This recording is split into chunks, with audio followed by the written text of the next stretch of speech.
नमस्कार दोस्तों। आज हम लोग गीता के द्वितीय अध्याय का 11वां श्लोक को हम लोग समझने का कोशिश करते हैं। 11वां श्लोक का एक अपना विशेषता है कि प्रथम अध्याय में अर्जुन सैन्य निरीक्षण करते हैं और सभी अपने इष्ट मित्रों को देख करके बहुत ही घबरा जाते हैं।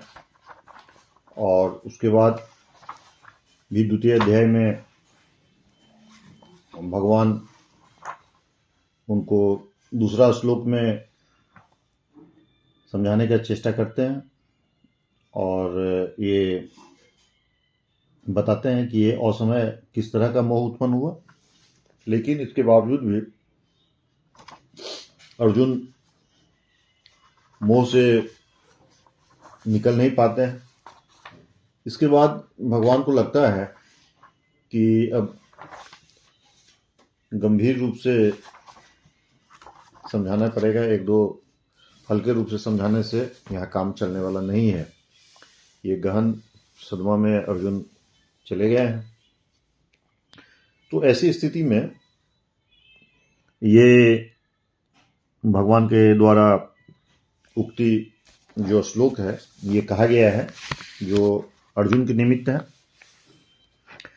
परंतु आपको ज्ञात है कि ये भव सागर संसार में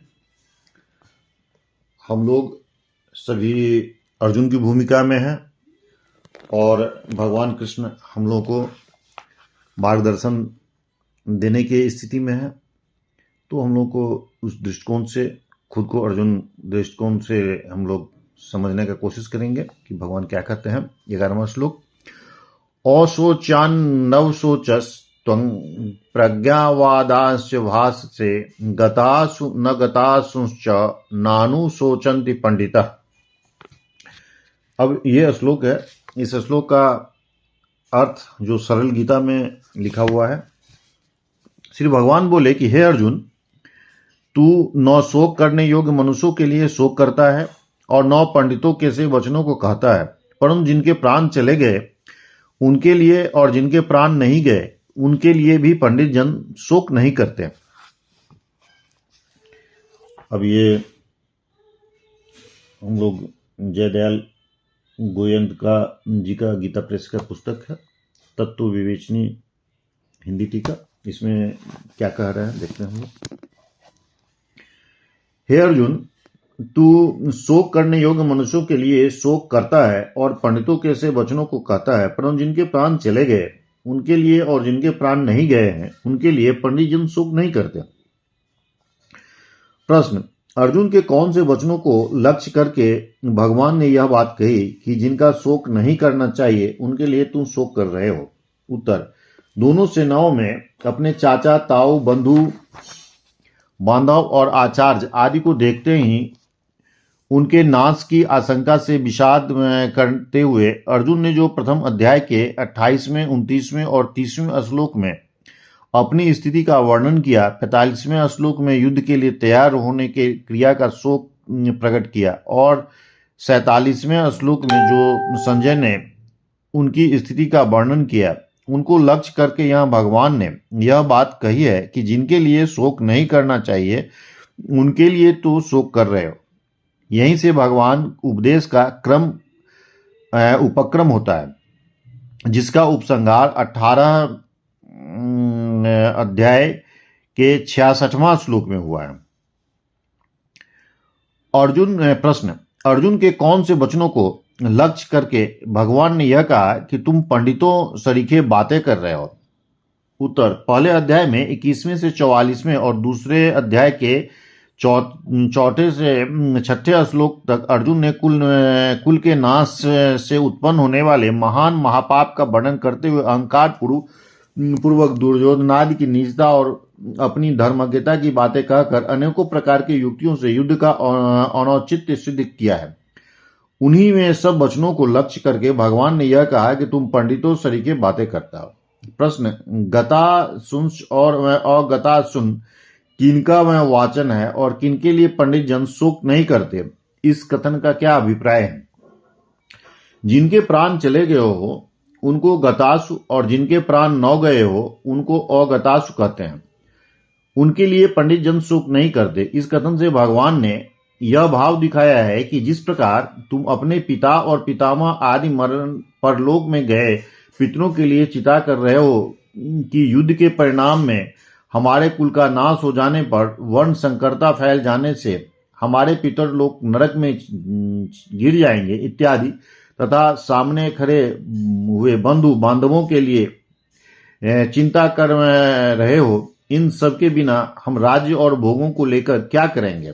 कुल का संहार हो जाने से स्त्रियां भ्रष्ट हो जाएंगी इत्यादि। इस प्रकार की चिंता पंडित लोग नहीं करते, क्योंकि पंडितों की दृष्टि में एक सच्चिदानंद घन ब्रह्म ही नित्य है और सत्य वस्तु है। उन्होंने भिन्न कोई वस्तु नहीं है, वही उनका आत्मा है। उनका कभी किसी प्रकार की नाश नहीं हो सकता और शरीर अनित्य है, वह रह नहीं सकता, तथा आत्मा और शरीर का संयोग वियोग व्यावहारिक दृष्टि से अनिवार्य होते हुए भी वास्तव में स्वप्न की भांति कल्पित है।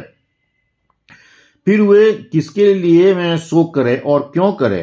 किंतु तुम शोक कर रहे हो इसलिए जान पड़ता है कि तुम पंडित नहीं हो, केवल पंडितों की सी बातें कर रहे हो। ये हम लोग जयदयाल गोयनका जी के द्वारा तत्व विवेचनी गीता में जो लिखा हुआ है उससे हम लोग समझने की कोशिश किए हैं। और अब हम लोग आगे देखते हैं। राम सुखदास जी के द्वारा गीता प्रबोधिनी लिखा हुआ है। गीता प्रबोधिनी में राम सुखदास जी क्या कहते हैं हम लोग समझने की कोशिश करते हैं। हालांकि ये इन गीता प्रबोधिनी की छोटी व्याख्या है, फिर भी राम सुखदास जी को आप लोग जानते होंगे कि ये गीता के बहुत ही मर्मज्ञ विद्वान रहे हैं। श्री भगवान बोले कि तुमने शोक न करने योग्य शोक किया है और विद्वता किसी बातें कर रहे हो, परंतु जिनके प्राण चले गए उनके लिए और जिनके प्राण नहीं गए उनके लिए पंडित लोग शोक नहीं करते। इस श्लोक से भगवान शरीर और शरीरी स्वयं के में विवेक का उपदेश आरंभ करते हैं, जो प्रत्येक मार्ग के साधक के लिए अत्यंत आवश्यक है। शरीर सदा मृत्यु में रहता है और शरीरी सदा अमरता में रहता है, इसलिए दोनों के लिए शोक करने का कोई औचित्य नहीं है। यह इसमें संपूर्ण उपदेश का सार है। यह बात विशेष ध्यान देने की है कि भगवान ने इस प्रकरण में चिन्मय सत्ता रूप अपने अंश को ही सामान्य लोगों को समझाने की दृष्टि से शरीरी तथा देही नामों से कहा है। वास्तव में शरीर का शरीर से संबंध है ही नहीं, हो नहीं सकता, असंभव है।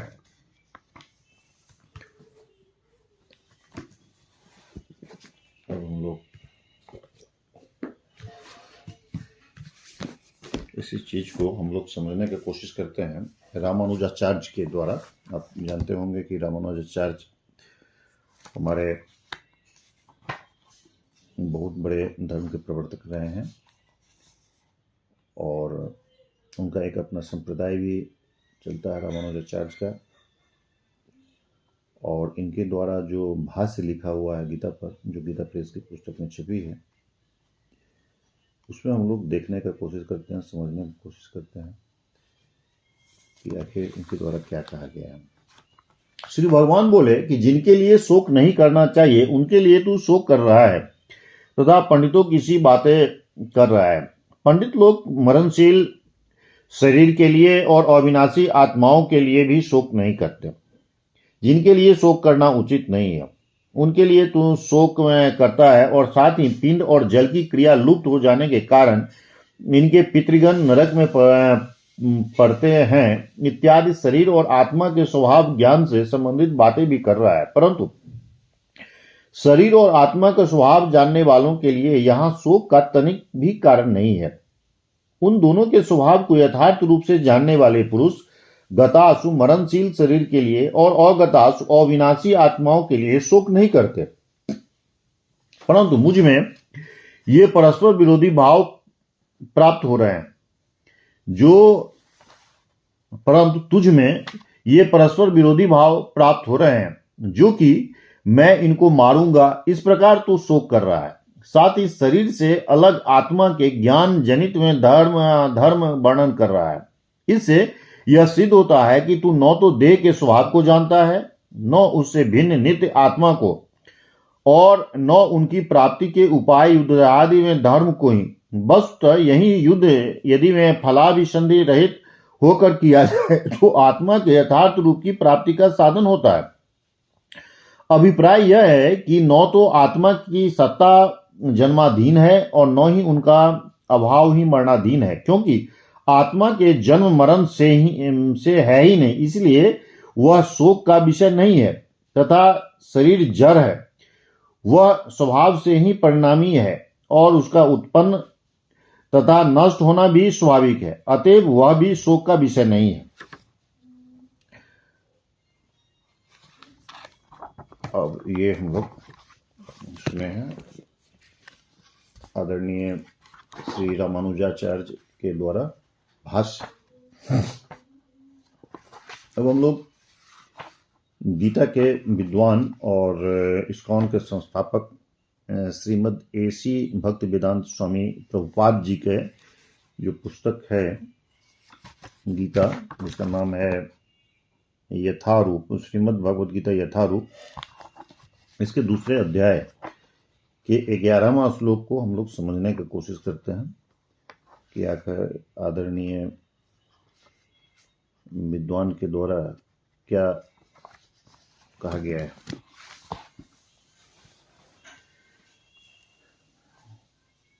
श्री भगवान ने कहा है कि तुम पांडित्यपूर्ण वचन करते हुए उनके लिए शोक कर रहे हो जो शोक करने योग्य नहीं है। जो विद्वान होते हैं वो न तो जीवित के लिए न ही मृत के लिए शोक करते हैं। भगवान ने तत्काल गुरु का पद में संभाला, तात्पर्य जिसका मैं स्पष्ट रूप से, भगवान ने तत्काल गुरु का पद संभाला और अपने शिष्य को अप्रत्यक्षतः मूर्ख कर डाला। उन्होंने कहा है कि तुम विद्वान किसी बातें करते हो, किंतु तुम यह नहीं जानते कि जो विद्वान होता है, अर्थात जो यह जानता है कि शरीर तथा आत्मा क्या है, वह किसी भी अवस्था में शरीर के लिए, चाहे वो जीवित हो या मृत, शोक नहीं करता। अगले अध्याय से यह स्पष्ट हो जाएगा कि ज्ञान का अर्थ पदार्थ और आत्मा इन दोनों के नियामक को जानना है। अर्जुन का तर्क यह है कि राजनीति या समाज नीति की अपेक्षा धर्म को अधिक महत्व मिलना चाहिए, किंतु उसे यह ज्ञात न था कि पदार्थ, आत्मा तथा परमेश्वर का ज्ञान धार्मिक सूत्रों से भी अधिक महत्वपूर्ण है। और चूंकि इसमें ज्ञान का अभाव था, अतः उसे विद्वान नहीं बनना चाहिए था। और चूंकि वह अत्यधिक विद्वान नहीं था, इसीलिए वह शोक के सर्वथा अयोग्य वस्तु के लिए शोक कर रहा था। यह शरीर जन्मता है और आज या कल इसका विनाश निश्चित है, अतः शरीर उतना ही महत्वपूर्ण नहीं है जितना कि आत्मा है। जो इस तत्व को जानता है वही असली विद्वान है और उनके लिए शोक का कोई कारण नहीं हो सकता है। इस प्रकार आदरणीय प्रभुपाद जी के द्वारा ये कहा गया है। और इसी तरह से मथुरा प्रकाशन की पुस्तक है हमारे पास, हालांकि इसमें विस्तृत व्याख्या नहीं की गई है, सामान्य अर्थ दिया गया है। तो द्वितीय अध्याय का 11वां श्लोक का हम लोग कम से कम सामान्य अर्थ देखते हैं कि आखिर मथुरा में जो हमारे विद्वान हैं वो क्या कह रहे हैं। श्री भगवान ने कहा कि तुम शोक करने योग्य वस्तुओं के लिए तुम नहीं, भगवान ने कहा है कि तुम नहीं शोक करने योग्य वस्तुओं व्यक्तियों के लिए शोक कर रहे हो। पुनः पांडित्यपूर्ण वचन भी कह रहे हो, किंतु पंडितगण न तो प्राणहीन और न ही प्राणवानों के लिए शोक करते हैं। तो ये रहा पंडित लोग सभी विद्वानों का जो दिया हुआ है वचन, और इसी को यदि हिंदी श्लोक के रूप में कहा जाए तो इसे हम लोग कैसे समझेंगे, इसका भी एक प्रयास किया गया है। हिंदी में है, मरे न जीवित आत्मा, देह मरे हर बार, पंडित शोक न करत हैं, समझे आत्मा सार। ये हिंदी में आप लोगों ने सुना, और इसी को मैथिली में भी एक श्लोक के रूप में देने का प्रयास किया गया है। शरीरक हेतु शोक व्यर्थ, आत्मा अमर अविनाशी, पंडित जन बूझ आत्म तत्व, रहत सदा उदासी। तो आप लोगों ने बहुत धैर्यपूर्वक श्रवण किया, इसके लिए बहुत बहुत धन्यवाद। और यहाँ मैं ये बात भी स्पष्ट रूप से कह देता हूँ कि ये अर्जुन पूर्ण रूप से ज्ञानी थे। ये भगवान और अर्जुन का हम लोग बहुत ही ऋणी हैं, क्योंकि अर्जुन भगवान से प्रश्न करके हम लोगों के लिए प्रश्न किए हैं, ताकि हम लोग समझ सके और हम लोग ये बात को, जो व्यर्थ हम लोग चिंता में रहते हैं, कहाँ शोक करना चाहिए, कहाँ नहीं करना चाहिए, ये सारे प्रश्न जो है सो हम लोगों के लिए अर्जुन